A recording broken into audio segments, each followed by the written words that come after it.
안녕하세요. 반갑습니다. 고려사이버대학교 법학부 학부장 박창권입니다. 먼저 여러분의 입학을 진심으로 환영합니다. 저희 법학부에 와서 소기 계획하신 바 목적과 성과를 잘 이루시기를 바랍니다. 이를 위해 저희 교수진도 최선을 다해서 여러분을 도와드리겠습니다. 우리 법학부의 목적은 단순히 여러분들이 학사 학위를 형식적으로 취득하는 데 있지 않습니다. 또한 학원과 같이 특정 시험을 합격하는 데 목적이 있지도 않습니다. 우리 법학부의 목적은 대학으로서 여러분들이 졸업 후 진정한 법 전문가로서 실력을 양성할 수 있는데 그 최종적인 도달점이 있습니다. 이를 위해서 여러분들에게 최고의 강의와 최선의 지원을 하도록 노력하겠습니다. 여러분은 고려사이버대학교 법학부를 입학하셨는데요. 그러면 대학이란 어떤 교육을 하는 곳인가에 대해서 말씀드리겠습니다. 대학의 교육은 초, 중, 고등학교 교육과는 다릅니다.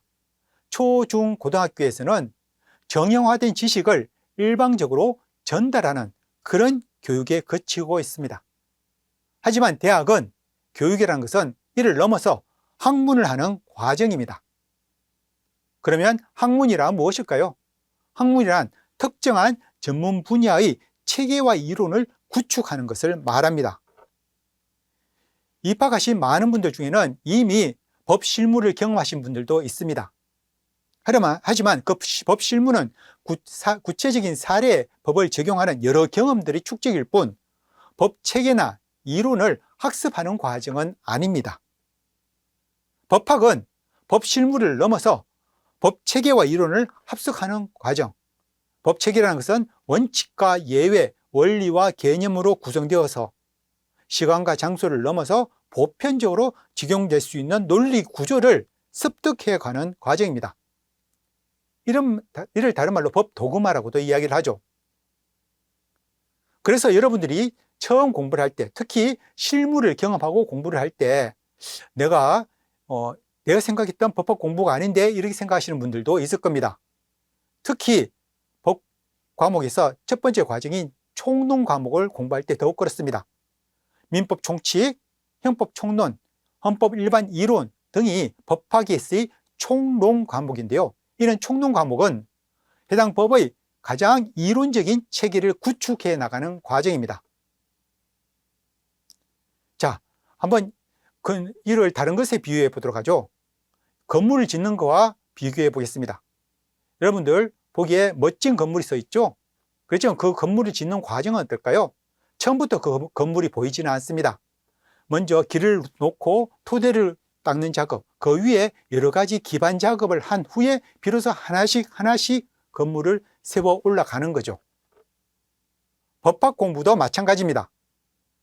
처음부터 여러분들이 생각하는 실무에 적용될 수 있는 사례를 공부하는 것이 아니라 그 기본이 되는 이론적, 체계적 기반을 먼저 쌓아가는 작업이 먼저 이루어져야 합니다.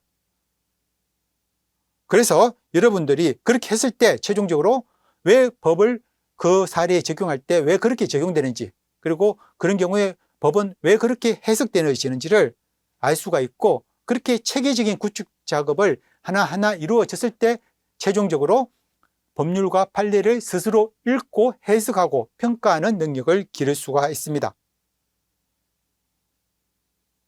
고려사이버대학교 법학부의 최종 목적은 여러분들이 법률과 판례를 읽고 해석하고 평가하는 법 전문가로서의 능력을 확보해가는 데 최종 목적이 있습니다. 그러기 위해서는 처음에 들어왔을 때부터 차근차근 인내를 가지고 총론 과목부터 꾸준히 단계를 밟아 공부하시기를 바랍니다.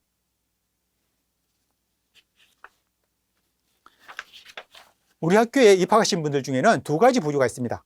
첫 번째는 법학을 처음 입문하시는 분들입니다. 보통 연령대가 낮은 분들이죠. 그래서 이런 분들은 법학을 먼저 공부한 후 사회에 나가서 이를 실무에 적용하는 분들입니다.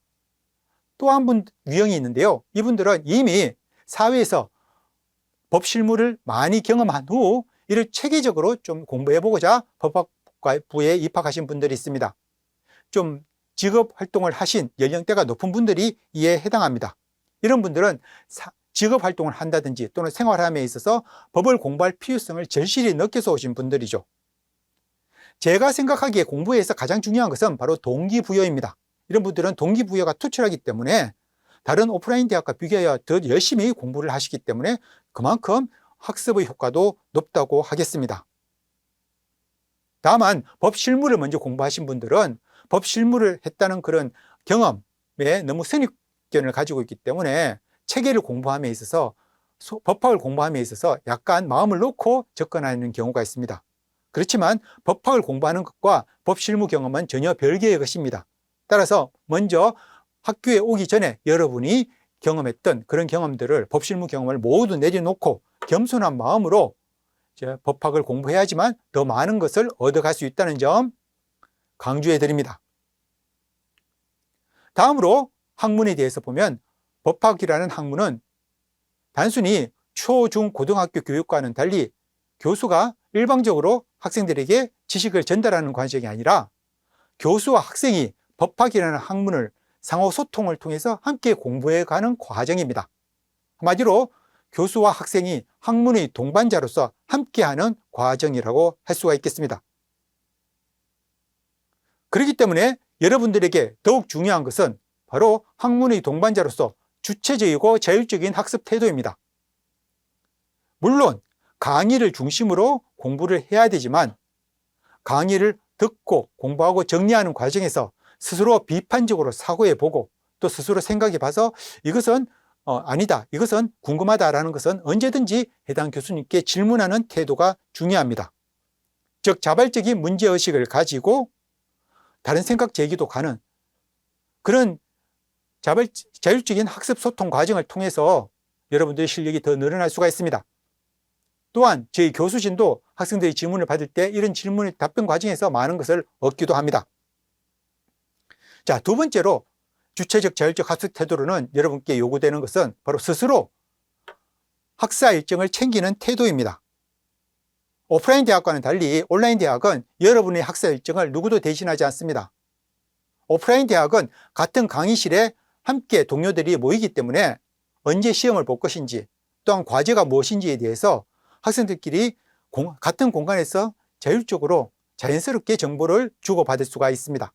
반면 온라인 대학은 컴퓨터 모니터링 앞에 혼자서 있기 때문에 자칫 주체적이고 자율적인 관리가 있지 않으면 필요한 이수학점, 학사 일정, 필수 과목, 시험 등을 놓칠 수가 있습니다.